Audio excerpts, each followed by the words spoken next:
ಇತಿಹಾಸ ಪ್ರಸಿದ್ಧ ಮಾಲೂರು ತಾಲೂಕಿನ ಶ್ರೀ ಚಿಕ್ಕ ತಿರುಪತಿ ಶ್ರೀ ಪ್ರಸನ್ನ ವೆಂಕಟರಮಣ ಸ್ವಾಮಿ ಜಾತ್ರಾ ಮಹೋತ್ಸವದ ಪ್ರಯುಕ್ತವಾಗಿ ಸರ್ಜಾಪುರ ಗ್ರಾಮದ ಡಾಕ್ಟರ್ ಬಿಆರ್ ಅಂಬೇಡ್ಕರ್ ಕಾಲೋನಿಯ ಗೋವಿಂದರಾಜು ನೇತೃತ್ವ ಹಾಗೂ ಶ್ರೀ ಪ್ರಸನ್ನ ವೆಂಕಟರಮಣ ಸೇವಾ ಸಮಿತಿ ವತಿಯಿಂದ 3 ದಿನಗಳ ಕಾಲ ಅನ್ನ ಸಂತರ್ಪಣೆ ಕಾರ್ಯಕ್ರಮವನ್ನು ಚಿಕ್ಕ ತಿರುಪತಿಯ ನಂದಿ ಪಾರ್ಲರ್ ಪಕ್ಕದಲ್ಲಿ ಆಯೋಜಿಸಲಾಗಿತ್ತು. ಇನ್ನು 3 ದಿನಗಳ ಕಾಲ ನಡೆಯುವ ಅನ್ನಸಂತರ್ಪಣೆ ಕಾರ್ಯಕ್ರಮವನ್ನು ಮಾಜಿ ಸಚಿವ ಕೃಷ್ಣಯ್ಯ ಶೆಟ್ಟಿ ಮತ್ತು ಬೆಂಗಳೂರು ನಗರ ಜಿಲ್ಲಾ ಪಂಚಾಯಿತಿ ಮಾಜಿ ಸದಸ್ಯರಾದ ಸುಜಾತ ನಾಗರಾಜು ದಂಪತಿಗಳು ದೇವರಿಗೆ ವಿಶೇಷ ಪೂಜೆ ನಡೆಸುವ ಮುಖೇನ ಚಾಲನೆ ನೀಡಿ ಶುಭ ಹಾರೈಸಿದರು. ಇನ್ನು ಅನ್ನಸಂತರ್ಪಣೆ ಕಾರ್ಯಕ್ರಮದ ಮೊದಲ ದಿನದಂದು ಭಕ್ತರಿಗೆ ಹೋಳಿಗೆ ಊಟ ಮತ್ತು ರಾಗಿ ಮುದ್ದೆ, ಕಾಳು ಸಾರು ಸೇರಿದಂತೆ ವಿವಿಧ ಖಾದ್ಯಗಳನ್ನು ಸಿದ್ಧಪಡಿಸಲಾಗಿತ್ತು. ಇನ್ನು ಇದೇ ವೇಳೆ ಶ್ರೀ ಪ್ರಸನ್ನ ವೆಂಕಟರಮಣ ಸ್ವಾಮಿ ಸೇವಾ ಸಮಿತಿಯ ಮುಖ್ಯಸ್ಥರಾದ ಮಧುಕುಮಾರ್, ಗೋವಿಂದರಾಜು, ಎಸ್ಎನ್ ದೇವರಾಜು, ಅನಿಲ್ ಚರಣ್, ವಕೀಲರಾದ ಹರಿಪ್ರಸಾದ್, ರಾಜು ಹಾಗೂ ಮತ್ತಿತರರು ಹಾಜರಿದ್ದರು.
ಮಾಲೂರು ತಾಲೂಕು ಚಿಕ್ಕ ತಿರುಪತಿ ಗ್ರಾಮದ ಇತಿಹಾಸದ ವೆಂಕಟರಮಣ ಸ್ವಾಮಿ ದೇವಾಲಯವನ್ನು ಸುಮಾರು ನೂರಾರು ವರ್ಷಗಳ ಹಿಂದೆ, ಸಾವಿರಾರು ವರ್ಷಗಳ ಹಿಂದೆ ಇಲ್ಲಿ ಸ್ಥಾಪನೆ ಆಗಿರತಕ್ಕಂಥದ್ದು. ಪುರಾತನದ ದೇವಾಲಯ ಇತ್ತು. ಈಗ ಆ ದೇವಾಲಯವನ್ನ ಬಹಳ ಚೆನ್ನಾಗಿ ಈಗ ಗೋಪುರವೆಲ್ಲ ಕಟ್ಟಿದ್ದಾರೆ, ಹೊಸದಾಗಿ ನಿರ್ಮಾಣ ಮಾಡಿದ್ದಾರೆ. ಈಗ ನಾವು ಚಿಕ್ಕ ಹುಡುಗರಲ್ಲಿ ಕೂಡ ಬರ್ತಾ ಇದ್ವಿ. ಅಷ್ಟು 3ನೇ ಕ್ಲಾಸ್ ಓದಬೇಕಾದ್ರೆ ಸರ್ಜಾಪುರ ಗ್ರಾಮದಿಂದ, ನಮ್ಮದು ಸರ್ಜಾಪುರ ಗ್ರಾಮ ಅಲ್ಲಿಂದ ನಡ್ಕೊಂಡು ಬರ್ತಾ ಇದ್ವಿ. ಬಸ್ಸುಗಳಿಲ್ಲ, ಆ ದಿನಗಳಲ್ಲಿ ಸೈಕಲ್ ಕೂಡ ಇಲ್ಲ. ನಡ್ಕೊಂಡು ಬಂದು ಜಾತ್ರೆಯನ್ನು 3 ದಿವಸ ಇದ್ದು ನಾವು ಇಲ್ಲೇ ವಾಸ ಇದ್ದು ಪಲ್ಲಕ್ಕಿ ಆದ ನಂತರ ಊರುಗಳು ಹೋಗ್ತಾ ಇದ್ವಿ. ಅದೇ ರೀತಿ ಆ ರಸ್ತೆಯಲ್ಲಿ ಬರಬೇಕಾದ್ರೆ ಅನ್ನದಾನ ಅಂದರೆ ಭಾಳ ಪ್ರಾಮುಖ್ಯತೆ ಇಲ್ಲಿ. ಬರಬೇಕಾದ್ರೆ ಚಿಕ್ಕತಿನ್ಸರ ಗ್ರಾಮದಲ್ಲಿ ಅನ್ನದಾನ ಮಾಡ್ತಾ ಇದ್ರು, ಮಟ್ನಳ್ಳಿ ಗ್ರಾಮದಲ್ಲಿ ಅನ್ನದಾನ ಮಾಡ್ತಾ ಇದ್ರು. ಈ ತಿರುಪತಿಗೆ ಬಂದರೆ ಎಲ್ಲ ಕಡೆ ಅಲ್ಲಿ ನಮ್ಮ ಸರ್ಜಾಪುರ ಗ್ರಾಮದಿಂದ ಬಂದು ರೆಡ್ಡಿ ಜನಾಂಗದವರು ಅಲ್ಲಿ ಕೂಡ ಅನ್ನದಾನ ಮಾಡ್ತಾ ಇದ್ರು. ಇಲ್ಲಿ ನಮ್ಮ ಜನಾಂಗದಿಂದ ಈ ಕಡೆ ಎಲ್ಲ ಸುಮಾರು ಕಡೆ ಅನ್ನದಾನ ಪ್ರಸಾದವನ್ನು ಮಾಡಿ 3 ದಿವಸ ಇದ್ದು ವಿನಿಯೋಗ ಮಾಡ್ತಾ ಇದ್ರು. ಅದೇ ರೀತಿ ಆ ಕಾಲದಿಂದ ಇದುವರೆಗೂ ನಡ್ಕೊಂಡು ಬರ್ತಾ ಇದೆ. ಅದನ್ನ ಈಗ 2-3 ವರ್ಷದ ಹಿಂದೆ ನಮ್ಮ ಗೋವಿಂದ ಅನ್ನೋರು ಮತ್ತೆ ನಮ್ಮ ಅನಿಲ್ ಅನ್ನೋರೆಲ್ಲ ಸೇರಿ ಇಲ್ಲಿ ಸರ್ಜಾಪುರ ಗ್ರಾಮದ ಎಲ್ಲ ಯುವಕರು ಸೇರಿ ಹೊಸದಾಗಿ ಪ್ರಾರಂಭ ಮಾಡಿದ್ದಾರೆ 3 ವರ್ಷದ ಹಿಂದೆ. 3 ವರ್ಷಗಳಿಂದ ಇಲ್ಲಿ ನಡೀತಾ ಇದೆ. ಹೋದ ವರ್ಷ ಕೂಡ ನಾನು ಬಂದಿದ್ದೆ, ಮಳೆ ಬಂತು. ಮಳೆ ಬಂದರೂ ಕೂಡ ಬಹಳ ಚೆನ್ನಾಗಿ ಸೊಗಸಾಗಿ ಇದನ್ನ ಇದು ನಿರ್ಮಾಣ ಮಾಡಿದ್ದಾರೆ. ಅಚ್ಚುಕಟ್ಟಾಗಿ ಇವ್ರನ್ನ ಚೆನ್ನಾಗಿ ನೀಟಾಗಿ ವ್ಯವಸ್ಥೆಯನ್ನು ಮಾಡಿ ಏನು ತೊಂದರೆ ಆಗದಿರ ಬರ್ತಕ್ಕಂಥ ಅನ್ನದಾನ ಊಟ ಮಾಡೋರಿಗೆ ಏನು ತೊಂದರೆ ಆಗಬಾರ್ದು ಅಂತ ಹೇಳಿ ಬಹಳ ಸೊಗಸಾಗಿ ಪೆಂಡಲನ್ನು ಹಾಕಿ ಈ ಮರದ ಕೆಳಗಡೆ, ದೇವಾಲಯ ಮುಂಭಾಗದಲ್ಲಿ ಈ ಮರದ ಕೆಳಗಡೆ ಎಲ್ಲ ತಣ್ಣಗಿದೆ. ಇಲ್ಲಿ ನಾವು ಬೆಳಗ್ಗೆಯಿಂದ ಕೂತಿದ್ವಿ. ಬೆಳಗ್ಗೆ 8:30ಗೆ ಬಂದು ನಮ್ಮನ್ನು ಕರೆದ್ರು. ದೇವಾಲಯಕ್ಕೆ ಹೋಗಿ ಬಂದ್ವಿ. ಅಲ್ಲಿ ಪೂಜೆ ಮಾಡಿ ಈ ಊಟವನ್ನು ಪ್ರಾರಂಭ ಮಾಡಿದ್ವಿ. ಅದರಿಂದ ಈ ಅನ್ನದಾನ ಪ್ರತಿದಿನ ಈ ಜಾತ್ರೆ ಆಗೋರು, ಪಲ್ಲಕ್ಕಿ ಆಗೋವರೆಗೂ ನಡೀತಾ ಇರ್ತದೆ. ಇಲ್ಲಿ ಸುತ್ತಮುತ್ತ ಗ್ರಾಮಸ್ಥರು ಇಲ್ಲಿ ಬಂದು ಪ್ರಸಾದ ವಿನಿಯೋಗನ ಸ್ವೀಕಾರ ಮಾಡಿ ರಾತ್ರಿ ಕೂಡ ಇರುತ್ತೆ. ರಾತ್ರಿ ಪಲ್ಲಕ್ಕಿ ನೈಟ್ ಎಲ್ಲ ಅನ್ನದಾನ ಮಾಡ್ತಾರೆ ಇಲ್ಲಿ ಯುವಕರು. ಭಾಳ ಸೊಗಸಾಗಿ ಮಾಡ್ತಾರೆ, ಭಾಳ ಟೇಸ್ಟಾಗಿ ಮಾಡ್ತಾರೆ. ನಾನು ಕೂಡ ಸೇವನೆ ಮಾಡಿದ್ದೀನಿ. ಎಲ್ಲರೂ ಬಂದು ಸುತ್ತಮುತ್ತಲಿನ ಗ್ರಾಮಸ್ಥರು ಬಂದು ಇಲ್ಲಿ ಊಟ ಮಾಡಿಕೊಂಡು ಆ ದೇವರನ್ನು ಪ್ರಾರ್ಥನೆ ಮಾಡಿಕೊಂಡು ಹೋಗ್ಬೇಕು ಅಂತೇಳಿ ಎಲ್ಲರಲ್ಲಿ ಕೂಡ ನಾನು ಪ್ರಾರ್ಥನೆ ಮಾಡ್ತೀನಿ. ಜೈ ಹಿಂದ್, ಜೈ ಕರ್ನಾಟಕ. ಚಿಕ್ಕ ತಿರುಪತಿ ಒಂದು ಐತಿಹಾಸಿಕ ಪುಣ್ಯಕ್ಷೇತ್ರ. ನಾವೆಲ್ಲರೂ ಸಾಮಾನ್ಯವಾಗಿ ದೊಡ್ಡ ತಿರುಪತಿಗೆ ಹೋಗ್ತೀವಿ. ಅದರಷ್ಟೇ ಪವಿತ್ರವಾದಂಥ ನಮ್ಮ ತಾಲೂಕಲ್ಲಿ ಒಂದು ಪುಣ್ಯಕ್ಷೇತ್ರ ಇದೆ. ಆ ಪುಣ್ಯಕ್ಷೇತ್ರನೇ ಇವತ್ತಿನ ಈ ಕಾರ್ಯಕ್ರಮದ ವಿಶೇಷತೆ ಇರುವಂಥ ಈ ಚಿಕ್ಕ ತಿರುಪತಿ. ಇವತ್ತು ರಥೋತ್ಸವ ನಡೀತಾ ಇದೆ. ಈ ರಥೋತ್ಸವ 4 ರಾಜ್ಯಗಳ ಜನತೆ ಇಲ್ಲಿ ಬರ್ತಾರೆ ದರ್ಶನ ಮಾಡಲಿಕ್ಕೆ ಇವತ್ತು.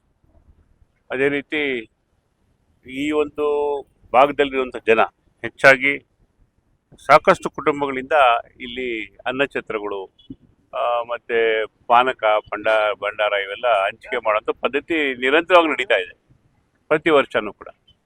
ಅದೇ ರೀತಿ ಪರಮ ಭಕ್ತರು ನಮ್ಮ ನಾಗರಾಜ್ ಅವರು, ನಮ್ಮ ಸರ್ಜಾಪುರ ವಾಸಿಗಳಾದಂಥ ನಾಗರಾಜ್ ಅವರು ಮತ್ತು ಗೋವಿಂದರಾಜು, ನನ್ನ ಆತ್ಮೀಯ ದೇವರಾಜ್, ಎಲ್ಲ ರಾಜರುಗಳೇ ಇವರೆಲ್ಲ ಸೇರಿ ಇವತ್ತು ವಿಶೇಷವಾಗಿ ಇಲ್ಲಿ ಅನ್ನಛತ್ರ ಮಾಡ್ತಾ ಇದ್ದಾರೆ. ಕಳೆದ 3 ವರ್ಷಗಳಿಂದ ಇದನ್ನು ಪ್ರಾರಂಭ ಮಾಡಿದ್ದಾರೆ.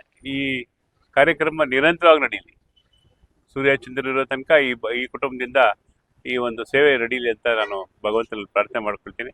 ಅವ್ರಿಗೂ ಕೂಡ ಈ ಸಂದರ್ಭದಲ್ಲಿ ಶುಭಾಶಯಗಳು ಅರ್ಪಿಸ್ತಾ ಈ ಕಾರ್ಯಕ್ರಮದಲ್ಲಿ ಪಾಲ್ಗೊಳ್ಳೋಕ್ಕೆ ನನಗೆ ಅವಕಾಶ ಕೊಟ್ಟಿದ್ದಾರೆ.